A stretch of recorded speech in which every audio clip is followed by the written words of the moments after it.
afraid you find your Vice Chancellor at a real disadvantage this afternoon.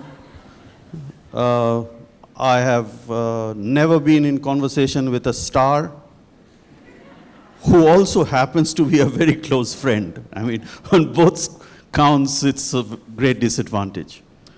So the good fortune is that the star will do most of the talking. So inevitably I'll start with Ray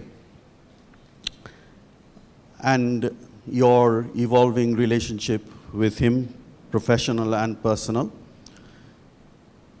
You know, in the film called Nayok, the hero,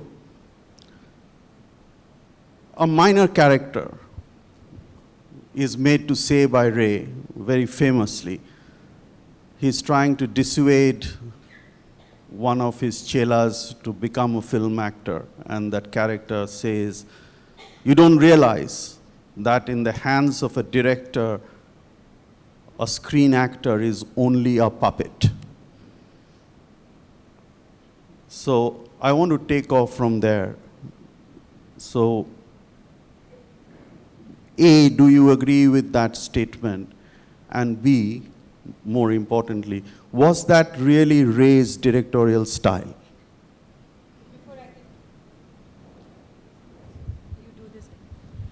Before I answer that question, may I just thank Sanjay for a wonderful introduction. And now that you've seen the clipping from Kashmir Ki Kali, I hope you agree with me.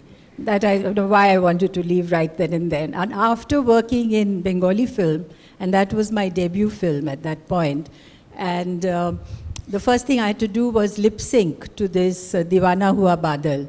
And then I was trying my best to be sexy and, you know, all that. And I was like stiff as a cardboard. And all that makeup, because Eastman color had just arrived and black and white was being, was already devalued. And you can see the makeup and everything. So I said, yuck, what is this? And I want to leave. And I remember Shashi Kapoor coming to the dressing room when I was feeling very upset and crying. He says, no, it's all right, you're okay. And then I kind of really adored Shashi Kapoor. So I said, if he says okay, then maybe I have a chance, maybe I should carry on. So I thought I'll digress and share that with you. You know, not Ray, I mean, of course, the character in Nayok does say that, but Godard, of course, firmly believed in it. He said, nobody should work a woman. By 25, she is finished. And then, of course, the actors are puppets. I tell them to crawl, they crawl. I ask them to do whatever, so I give life to them. But I'm afraid Manikda used that sentence, but I'll call Ray Manikda because that's how we addressed Satyajit Ray as Manikda. He wasn't like that at all. Because if you've noticed, if you've seen his films, if you're familiar with his films, he continuously combined newcomers with professional. Like in Devi, Chobi Bishwas is a veteran and I'm absolutely, that was my second film and a very important film at that. So he continuously does that and nobody can tell the difference. And the only way, and his child actors, for instance, are so good. You know, Pushangshar, Kajol, Piku, etc., etc. So I think the only way he could take such performance out of them was to, because he was a very tall man with a very heavy baritone voice. He looked very intimidating, but he was not at all. He would come very close to you and kind of, I'm kind of short and he was very tall, and he would kind of stand in such a way that it would lower his height and make eye contact and just read the scene to you. And all of us got this wonderfully bound script, handwritten by him, with little images. I mean, these are our pride possessions. I wouldn't really part with them, you know, treasures. So that, and we were supposed to read it, but not memorize it. Underline, not memorize it. And he would just read the scene and then left you to do whatever you wanted to do.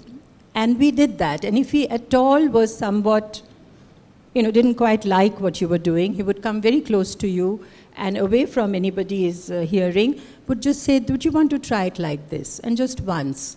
And then invariably, it would be first take okay, or second take okay, and never more than that, because A, we didn't have the budget at all, because these were really shoestring budget and very, very, we were very poor.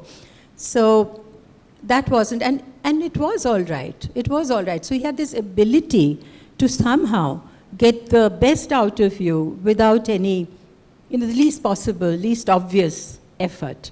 And one felt so reassured that he was there.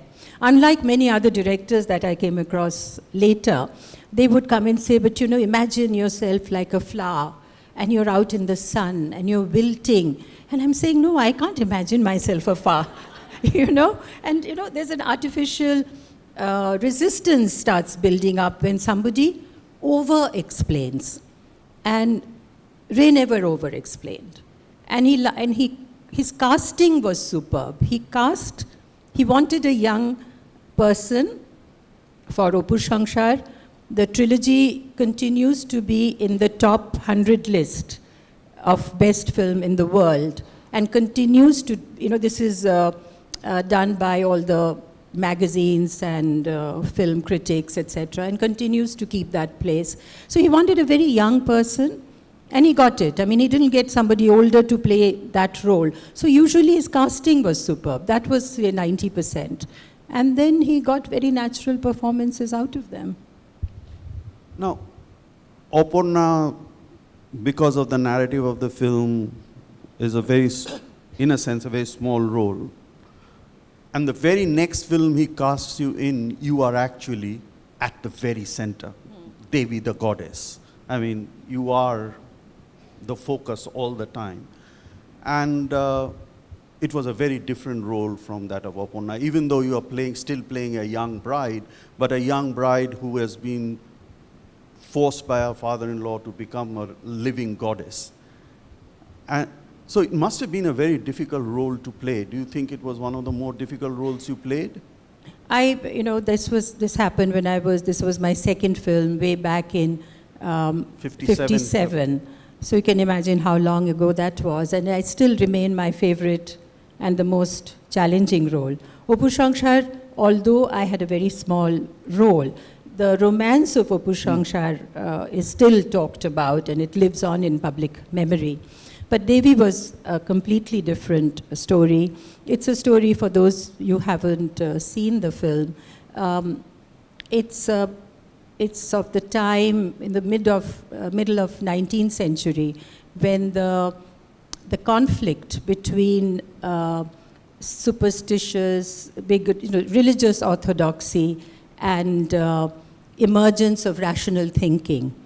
And that was the time, the conflict between the two of them. And it's based there. And the patriarch of the family, who's a Kali worshipper, thinks his young, unlettered daughter-in-law is the goddess reincarnate. And the husband is away in Calcutta studying. And it's very timid, the rationalism that's rising at that point. It is no match for these entrenched beliefs of that time. And he cannot protect this little girl. And the other daughter-in-law, the older daughter-in-law, who is rational, has common sense, understands, but she adjusts with the patriarchal world. She goes in, she doesn't question. They're all very tradition-bound. And this young thing is so tradition-bound that she cannot question her, assert her self-preservation, the will of self-preservation. And she cannot imagine the father-in-law, the patriarch of the family, can make a mistake. But this continuous assault of being worshipped and her gradual disconnect with all things familiar starts playing on her mind, where she actually loses her mind and destroys her mind completely. And Ray treats this girl in big close-ups. And long after the film is over, you're haunted by this face. By so the I eyes absolutely, particularly, the eyes. eyes and just generally, you know, that it's and there is nothing more sad than at a time the husband comes back and they want to run away because they can't stay back and confront the father-in-law and the patriarchy of that time. They want to run away, and she says, she wants to, but then she says, "Tomar jodi kichu amongol hoy, suppose something terrible happens to you, and how can your father-in-law?" And she cannot run away because she buys into that belief. She doesn't know who she is. Can you imagine that a person who has no idea, she's completely manipulated by everybody else. She doesn't know who she is. She doesn't know what she wants. She prioritizes the family's need. And I think the film continues to remain so relevant even today because in the name of culture, family, honor, a woman continues to be exploited. And in anywhere in the world, any culture, the first target of religious orthodoxy is a woman. So I feel that this film is so relevant and a must-see for everybody who loves meaningful cinema. You know, just looking at that clip of Devi that we saw in the AV, there are no cuts. It's a single frame that we saw. The camera is focused on you. You are part of sitting in the temple. And what struck me, after viewing the film so many times, I first noticed it this time, that well over 40 seconds, 45 seconds, which is a long time in cinema, you actually don't even blink. Do I? Yes, you don't even blink, just like a goddess is not supposed to blink. I mean, do we see there the emergence of the master actor, Sharmila Tagore? Or am I reading too much into it? No, I think there was a definite change in me because that I think Manikda didn't allow anybody on the set to speak to me. I was isolated a little bit. Here it was different. So yes, the claustrophobia of the sets really gets to you. But also talking back, discussing Devi a little bit, when the film was released, Ray was accused because he was not a Hindu, he was a Brahmo. So they felt that this was attack on Hinduism. And he had to defend, which is of course an absurd allegation, and he has to defend it by saying that this is an attack on orthodoxy of Hinduism and not Hinduism per se. And he did so much research. You know, that song that you heard, it was written by him. Just to understand the devotional aspect of Hinduism, he wrote that song himself. So, you know, there was a lot of research that went to it. So he was a really, I mean, it's such a perfect film, really.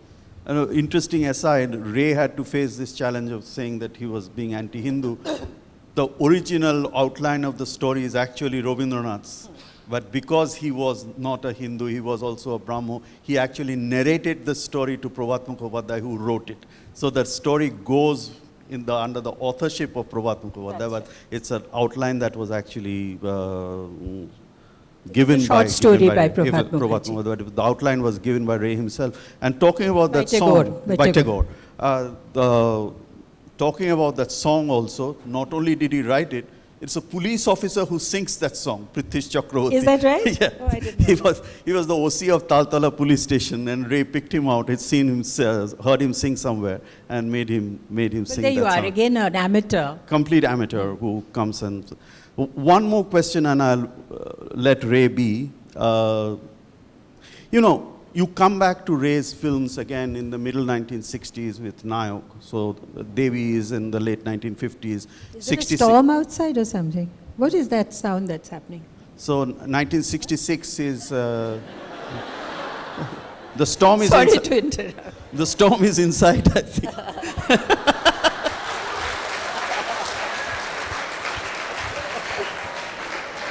Okay, no more digression, no more serious conversation.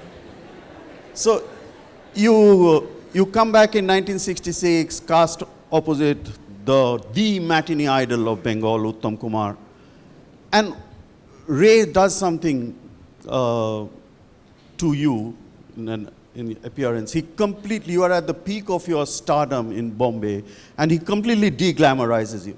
The thick horn-rimmed glasses, etc. And he does that in the two other films that he casts you in the late 1960s. Aruneddin Ratri, again, a completely different kind of role. And then in Shimabaddo, where you are this girl from Patna who has come to Calcutta, you know, ordinary printed saris, ordinary blouse, none of the glamour, and so on and so forth. So this de-glamorization of you, for the lack of a better word, I mean, how did it affect you in any way? Did it, because of the contrast from Bombay, the kind of way you were being projected there, and the fact that Ray was completely changing your persona, as it were, screen persona?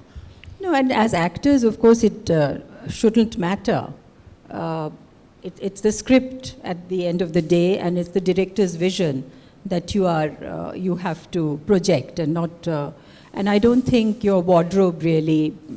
It helps to the certain, like you saw Mausam. I mean, you have to be dressed in a particular way to lend that credibility to your character. But obviously, I mean, what you're saying is not true at all, because if any actor would always go with the director, and if de-glamorization is necessary, his argument, I'm a journalist. Whereas this in Nayok, again, for those who haven't seen it, it's a story about a matinee star who gets an award in Delhi from Bengal, and so he decides to come by train because he wants to introspect and think.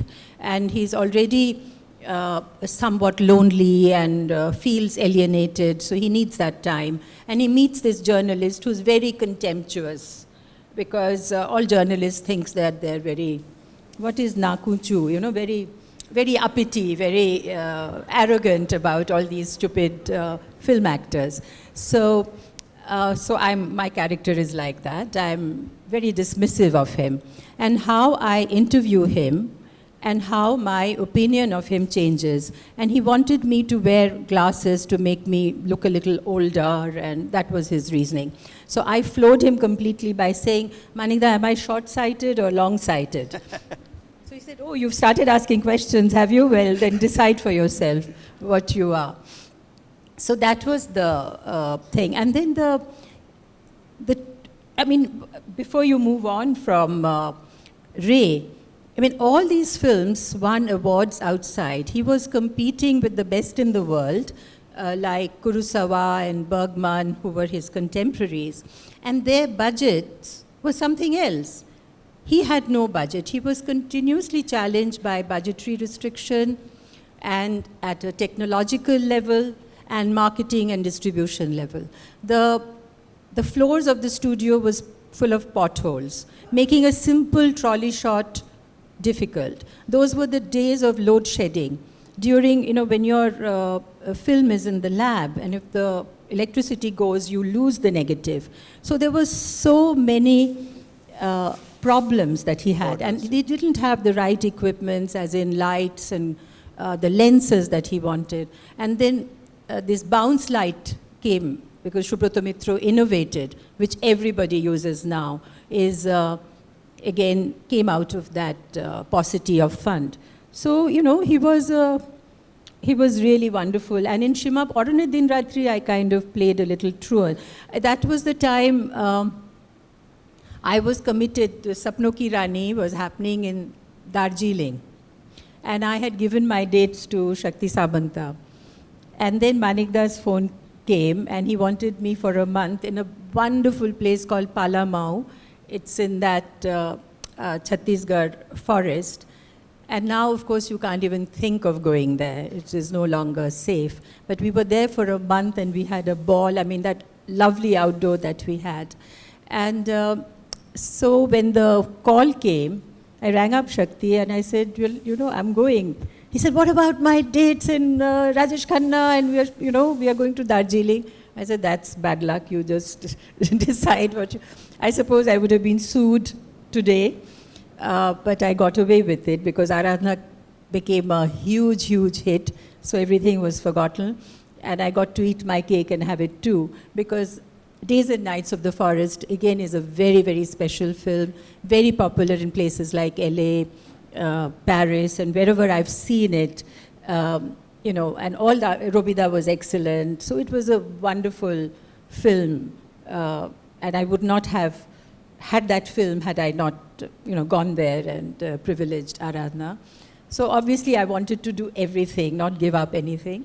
And Shima Bodhe, again, is a very definitive film about the boxwalas, you know, who are these westernized people who work in these multinational companies and who just want to be promoted to become managing directors and company directors. That's their ultimate. And their lifestyle is the race course, the golf, and club, and, you know, that kind of anglicized life.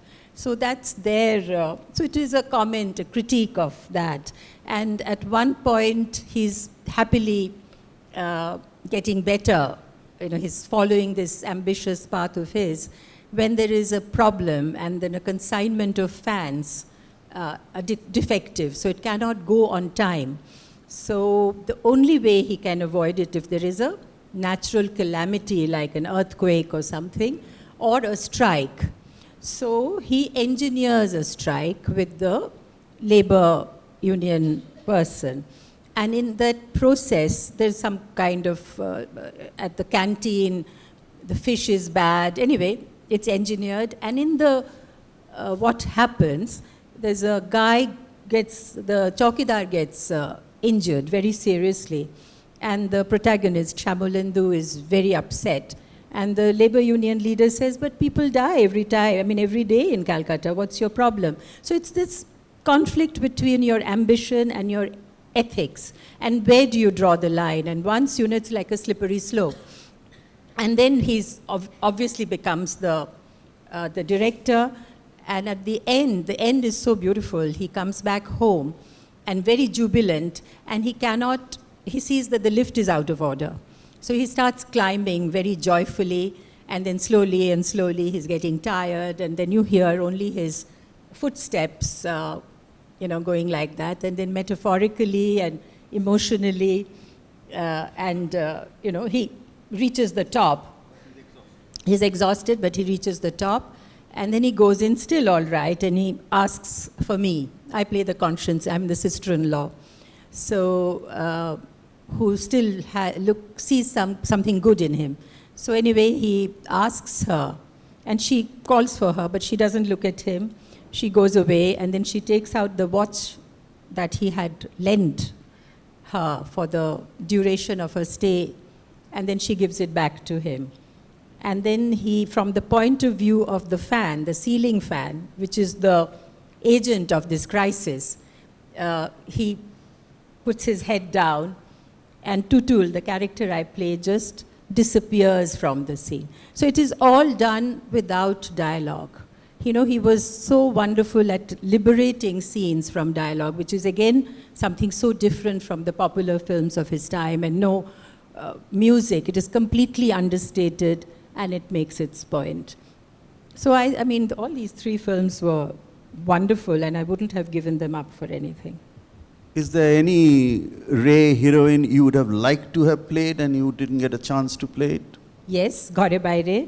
You wanted to play Bimola. I wanted to play Bimola, so did Reena, Aparna Sen. Both of us tried very hard, but he didn't take us. He took Shati Lekha, who was wonderful. And this is a Tagore story, Ghare Baire, which was made into a film by him, which is a very contemporary critique of Hindu majoritarianism, which is again very relevant and applicable to all times. So yes, we definitely wanted to play that role. And also Noshto Neer, Charulata. Then Charulata, his excuse was I was too young, but Madhavi was also on the scene.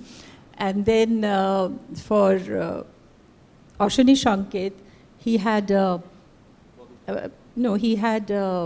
this Bangladesh, and so they wanted a Bangladeshi actress to play that role, so I lost out on that. Across the two worlds, Are there actors, actresses you've admired? Of course. Of course, I mean, you know, popular cinema is a you know, there's often comparison. I think that's very wrong, because a lot of people, when I went to work in Bombay, there were these raised eyebrows, given my surname and that the fact that I was introduced to cinema by Ray. This was not expected of me. But what number one, it's given me this huge visibility. And also what I've learned from, I mean, it's difficult because everybody thinks that it's easier to work in popular cinema, but it's not. It has a different set of skills. It's another universe. For instance, singing, which is a part of, and that lip sync, like I said, it was such a challenge, and, you know, to be, because the story continues through songs, you know. So I remember there was something that I need to share with you, because I never gave up working in regional cinema when I was working in Hindi cinemas. Every time I worked in a Bengali cinema, they would say, this is not a Bombay film. Could you please take time and think and then say your dialogues? And then when I worked in Bombay, they would say, this is not a Ray film. Can you please speed it up a little bit? So, you know, so being an insider in two different industries in the same country has given me a very, very special insight, which I'm really very, very happy about. And then working in Hindi films, which has given me the opportunity to, from Kashmir to, I mean, all over India, from distant places, Arunachal and Kedarnath, you know, to see India in its diversity, you know, every 150 miles perhaps, you know, the sensibilities, clothes, cuisine, architecture, music, the plurality, I mean, this list is endless, of this country is so rich, so wonderful. And yet, there are so much commonality, because anywhere in India a film releases, exactly in the same place people cry, people laugh, people get bored.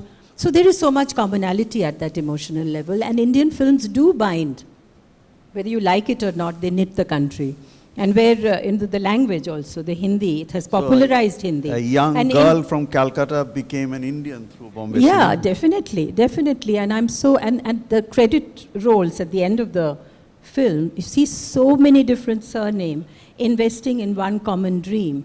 From Sahid Ludhianvi to Kaifi Azmi to many, many different, Bimal Roy. I mean, imagine the kind of diversity that Indian films have celebrated and continue to celebrate. I'm extremely proud of being part of this, expression, which really continues to celebrate diversity, which is India, and diversity is so rich, and the pluralism that what makes what India is. Before I open this up, one last question, and this is partly to do with the world of cinema, but also not to do with the world of cinema. So, you did a very longish stint as a member of the censor board. So, A, what are your views on... I have to object. This is not censor board, it's a Central Board of Film Certification, CBFC. Okay. You know, throughout my 7 years, even my office people would pick up a censor board. I wasn't able to change this. Right. So I stand corrected.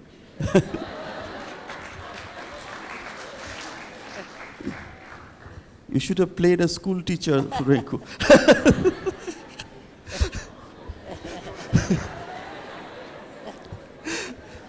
So, the question I was going to ask is, looking back on that stint, how do you view, A, the idea of censorship, B, on the various pressures that are now operating on the freedom to express oneself?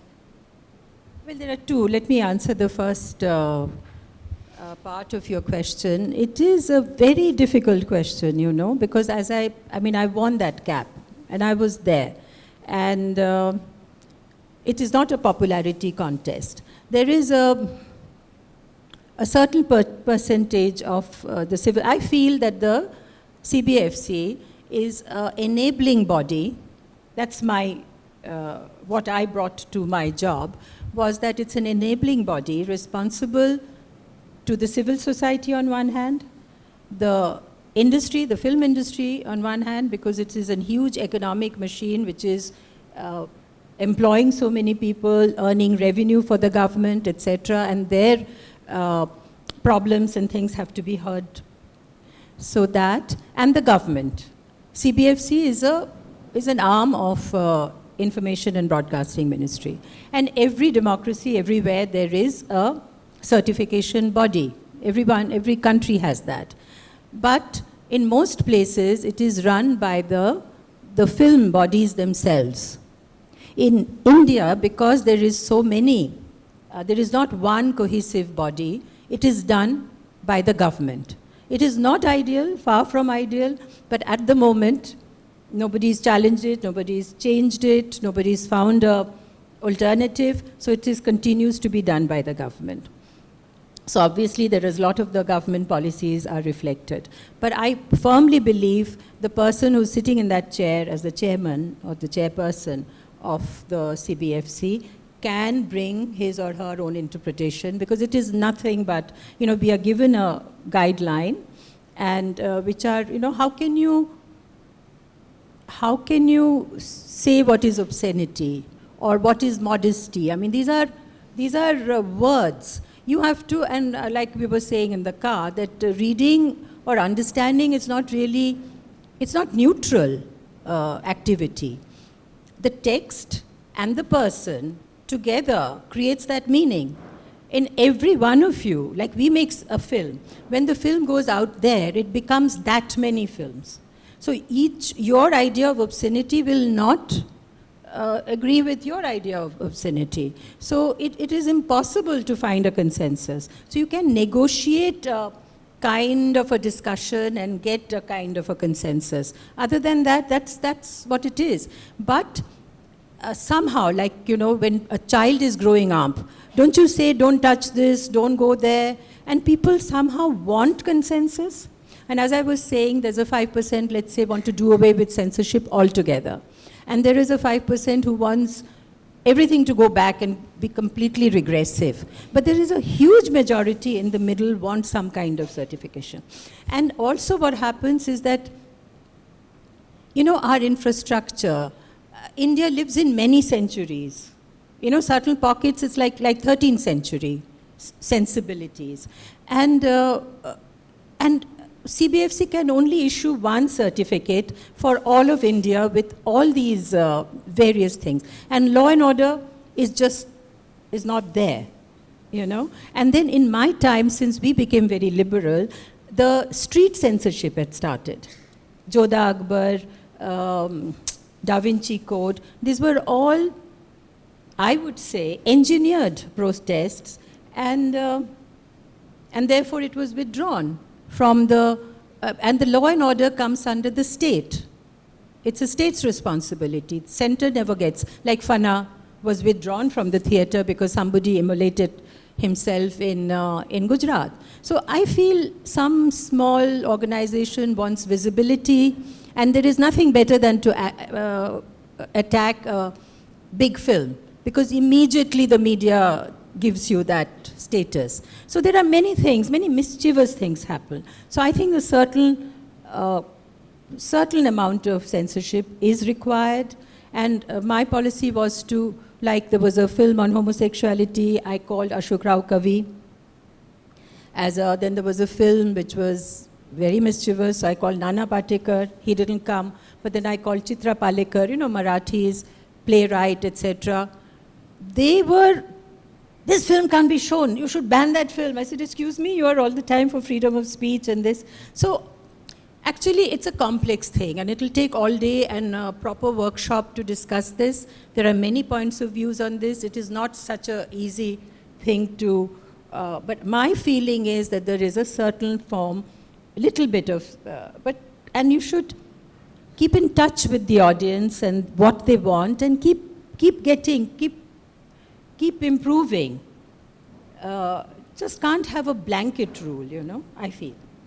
But the most important thing you said there is that it's an enabling body. I think it is an enabling body, and you must understand, like what was applicable 10 years ago is not.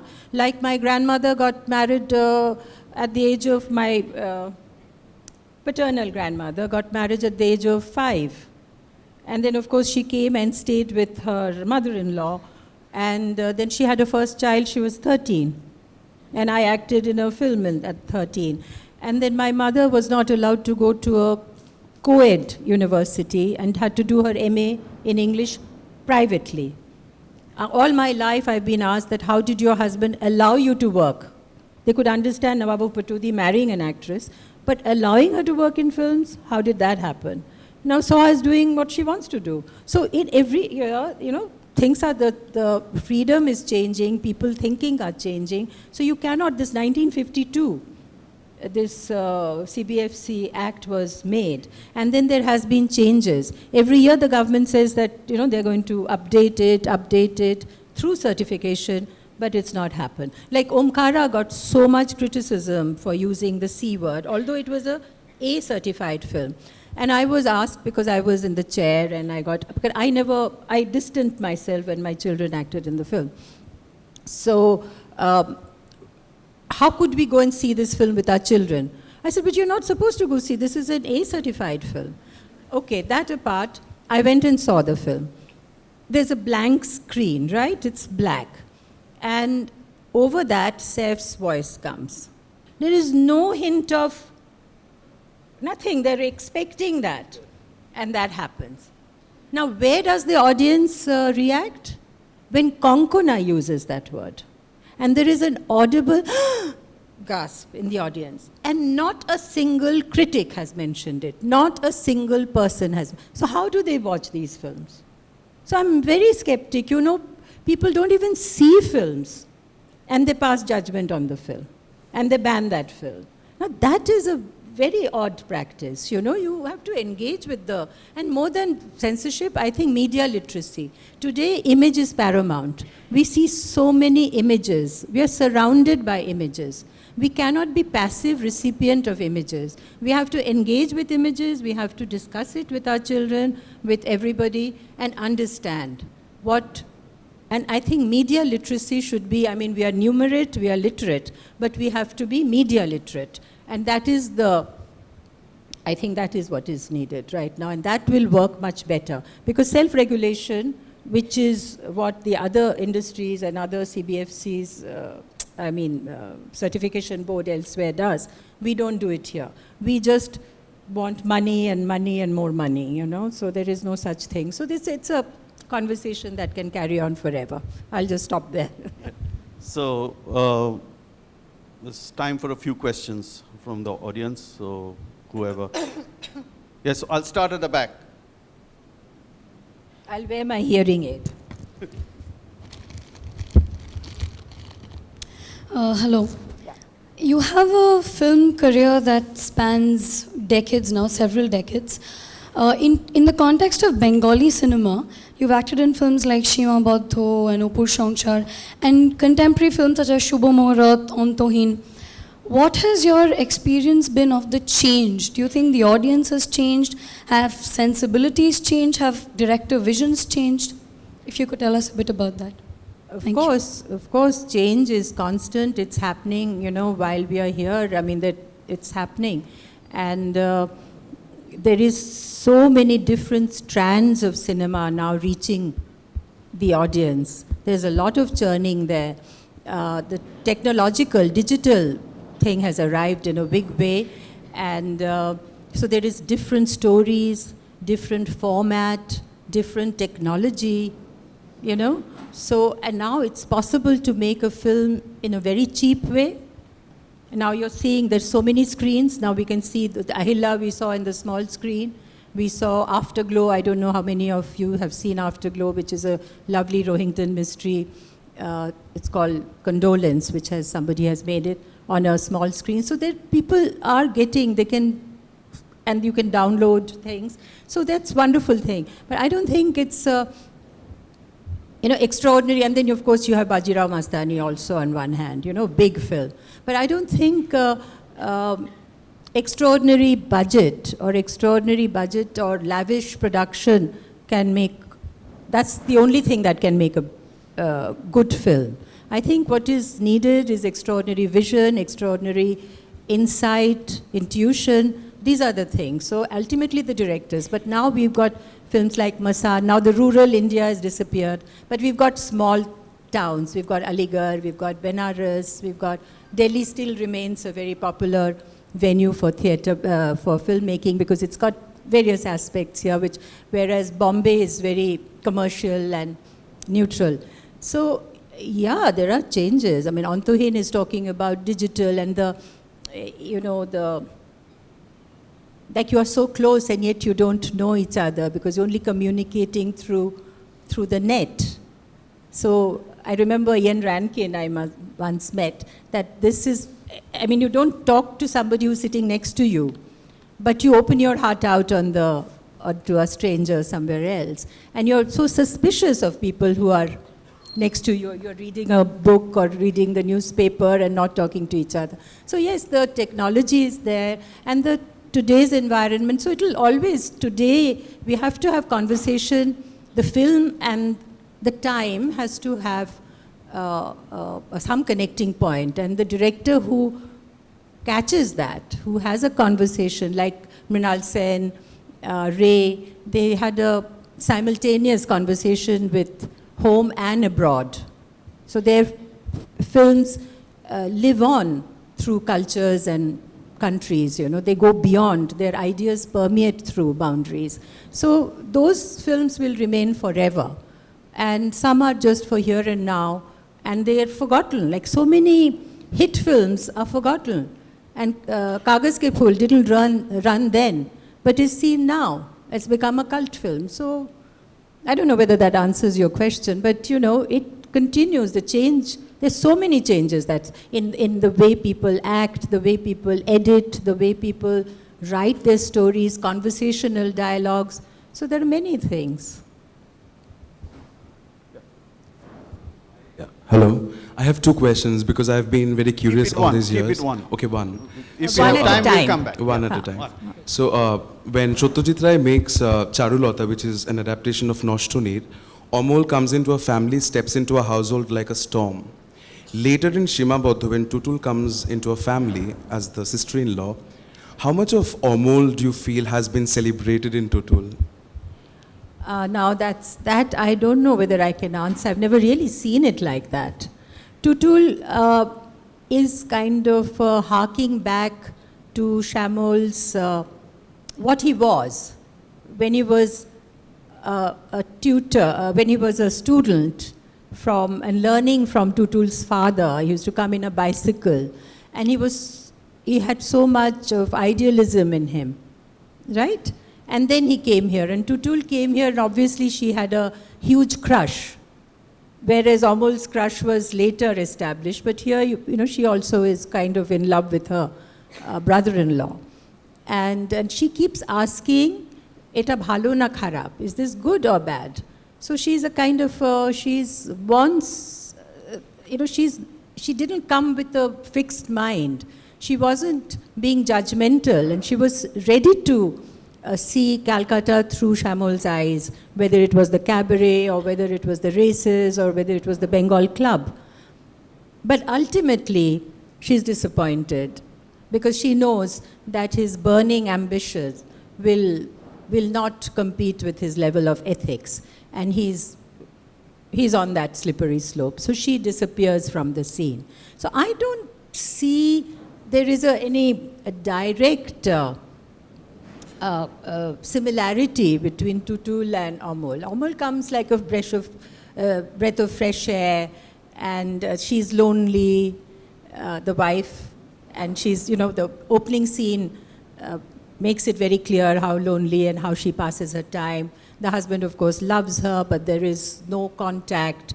So she's a young person. It's a bit like Kadamburi and Tagore himself, because Kadamburi's husband had no time for Kadamburi, and there's this beautiful relationship. So I don't see that is as obvious as that, no.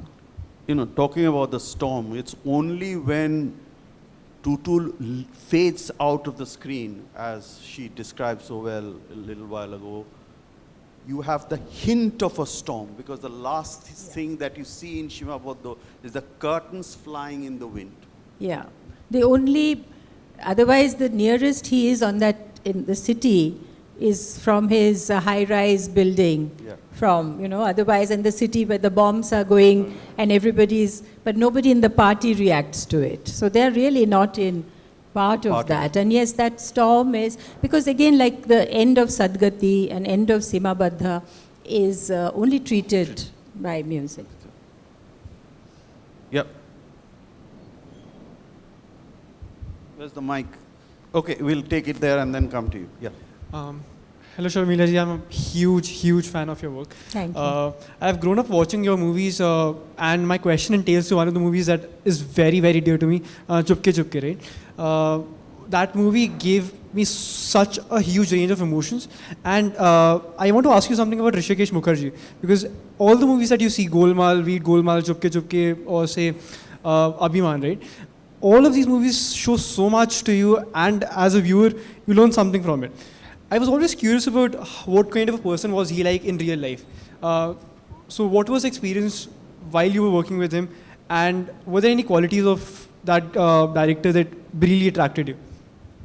It was so much fun working with him. You were never really conscious of that, you're doing like I worked with him in Anupama and Satyakam and Chupke Chupke. And he was very easygoing, but kept a very firm hand, because once for Chupke Chupke, Dharmendra was late coming. So he did the scene without him. So after that, he got so worried that he would come on time. So he used to be, while the lighting would go on, he would be playing chess in one corner. So he was a very easy person to work with. And he was always full of jokes, and some of them were really unparliamentary jokes, which can't be said. It was a reservoir of all these things. And he was very fond of saying, every time we used to touch up our makeup, he would say, don't mind your makeup so much, but make up your mind. So that was his, line that he would throw it to us. So yes, I worked, and in Anupama, I was very ziddi, and I did this bouffon and all that. That was my style those days. And he came and told me that, Rinku will give you a beautiful light, backlight, and you have a very pretty face. I mean, can you just lose that hair? Because, you're an orphan. And, you shouldn't really look like that. An uncared for person. Do you think I would listen to him? But he kind of framed again, he treated me in very big close-up and framed in such a way that you don't see the hair, thank God. So, sometimes, he was I have very fond memories. He had lots of dogs, and he was a fun person. Because with Ray, we kind of deified him a little bit. I was very young, and he was like my father figure, so to speak. So I was in awe, and I wouldn't chat with him. But Rishida was a pal, so we could say anything, and we had a lovely time. And that was the time in the 70s, there were 3 kinds of films being made. There was the middle of the paths, like Gulzar, Rishida, Bashu Chatterjee. So that was a very important time in the film industry, the 70s. Hi ma'am, it's like a fresh breath of air, but with my humble understanding of Indian cinema, how it transitioned, I see Indian cinema moving from performance-centric to visually appealing. So to what extent do you place technology in emphasizing on an actor's performance and taking that credit away from them as well? Visually appealing, it has always, like Gurudutt films are visually appealing, Mehboobs, there have been directors who've also had. But what I think that what Indian cinema is now, the music, which was such a binding, because our films, I think, have come from Natya Shastra and Pasi theatre. In no other places we had music as we do. The story is told through music. That's from, Natya Shastra, then all the genres are mixed together. Otherwise you'll have action film, this film, that film, you know, so it was different. But here we mix everything together. So I think where it's going, like I just said, that different audience has appetite for all kinds of films now. So gangsters, girlfriends, you know, they dressed well, and they, you know, and they were all called Susies and Lilies, and they all lived in clubs. And so the narrator or the filmmaker told his story anyhow, he had to. But he couldn't make the heroines do it. Then the lines blurred. Like in Mausam, I play a double role. And I'm unabashed, I'm not apologizing for being a sex worker. So and she is not a victim. And she has a lot of agency. And the only one film that I had in my time was Safar, where there are two men who are in love with her. And she is also in a way in love with both of them. And she marries one. And he commits suicide. And she is blamed for it. But she doesn't buy it. The tagline says that a woman who doesn't look back. And she moves on with her life. And she doesn't play the victim. Now that was very different of that time. So, like in Kahani, for instance, she kills this man, but the director has this need of this scene where she says, the only time I felt real when I was pretending to be expecting, because that is the feminine thing. And then Amitabh Bachchan's voice, that Durga comes once in a while. So, you know, then the director loses faith in, you know, tries to put all these scenes in. But that is now disappearing. Like Piku, a woman is looking after the father. It's in my time that, no, kaise? I mean, how can a woman? Because we were the first generation almost of working people, when working was frowned upon. And working in films was obviously very frowned upon. And women's income and work, they didn't see it as adding value to anything. I taught my children to say, when I went to work, get 10 on 10. A man's work was valued, a woman's work was never valued. But that is changing, thank God, because of what is happening outside. So Piku, Tanu Veds, Manu, these are wonderful things that are happening. I don't like the film very much, Tanu Veds, but at least the concept is very good. And then many other films that are happening, like in Dirty Picture, it's wonderful. But then again, the director, because she becomes a victim and she commits suicide. But more and more women-oriented films are coming, and audience is going and watching it, which is wonderful. You have talked about how movies have changed over the years. So what is one Bollywood film that has impressed you in recent times? Like I said, all these films, Piku, Masan, now when you ask me a specific question, I go blank. But quite a few films are, Masan I liked, Titli, then what else? They're few and far between, but they're good films are coming up. And Aligarh, of course, very good. Now I've gone blank, because I'm sure after a while I'll think of 20 names. Okay, I'll just have time for 2 more questions here. Hi, ma'am. How do you prepare yourself for a role, and how do you adapt yourself to a character? And what is the journey that you go through as a character from the first shot to the last shot of the film? You know, that's such an idealistic question. When we were working, you know, the money was not in place. Right now, the distribution and all that is there. And people get a bound script. The only person who used to do that was Ray, who used to give us a bound script. We never had a script. We never knew what dialogue is going to be spoken today. You know, and I being a Bengali, my ki, ku, ka and all that is non-existent. We don't have gender in Bengali. I was given these long lines just before. And we used to work 2 shifts, 7 to 2, 2 to 10. So if I had long fingernails in one, the other, you know, I couldn't. So this characterization that you're talking about, we had obviously a broad characterization like you saw in Mausam. I worked very hard and I had that. But since I was doing Mausam, this scene that you saw, 2 to 10, And 7 to 2, I was working with Farrar, with Sanjeev and Amit. So how can you, today, Saif can grow a beard or a mustache or shave his head, do whatever, because they do one film at a time. So we couldn't. But having said that, of course we prepared ourselves, and a lot of it, let's say take Mausam for instance, from the book, the narrative, and a little bit of my imagination, and I don't think I ever, and also from the experience I've gained over the years, and if I found that there was somebody, one character that I liked and I would use, like it Amit has used in Chupke Chupke, you know, when he does that, he copied one of our assistant on the set who would do that. So, you know, that kind of thing. So it's a combination of many things, and living and rereading. I like to read my script, and before that, I like to be given a reading of the script. I like to hear the script before I read it. That's my way of